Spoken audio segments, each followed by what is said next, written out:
দলীয় কর্মীকে গ্রেফতারের প্রতিবাদে বিজেপির বিক্ষোভ। নন্দীগ্রামে শুভেন্দু অধিকারীর নেতৃত্বে প্রতিবাদ মিছিল ও সভা। নন্দীগ্রাম বাস স্ট্যান্ড থেকে জানকীনাথ মন্দির পর্যন্ত বিজেপির মিছিল। তৃণমূলের প্রচার ট্যাবলো ভাঙচুরের অভিযোগে ধৃত বিজেপি কর্মী গৌরাঙ্গ ঘরা। শনিবার গ্রেফতারের পরেই উত্তপ্ত হয়ে ওঠে নন্দীগ্রাম। কিছুতেই জব্দ করতে পারছেন না। কতবার হারবেন?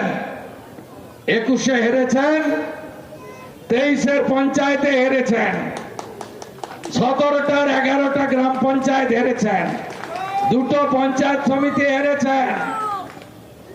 লোকসভা ভোটে অভিজিৎ বাবু 80,000-এ জিতেছেন, আর নন্দীগ্রামে 2000-এর বদলে 8,200 লিড দিয়েছেন অভিজিৎ গাঙ্গুলিকে। 28টা সমবায়ের ভোট হয়েছে, 22টাতে ভারতীয় জনতা পার্টিকে জিতিয়েছেন আপনারা। কতবার হারবেন? কেন্দ্রীয় পুলিশ নিয়ে থাকলেও হারেন, আর মমতা পুলিশ থাকলেও হারে।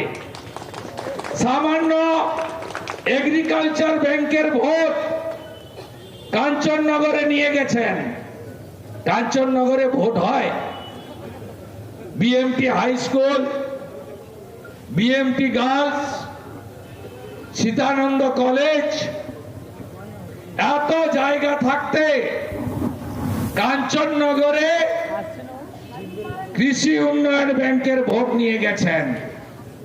ওখানে সাউদ্দিন, সুফিয়ান, আলরাজি, শামসুল,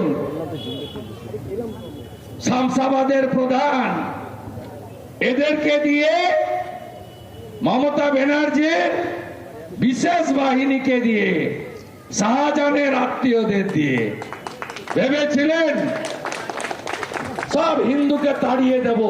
বকুলনগর, হরিপুর, ভেকুটিয়া হিন্দুরা ভোট না দিয়ে প্রাণ বাঁচানোর জন্য পালাবে।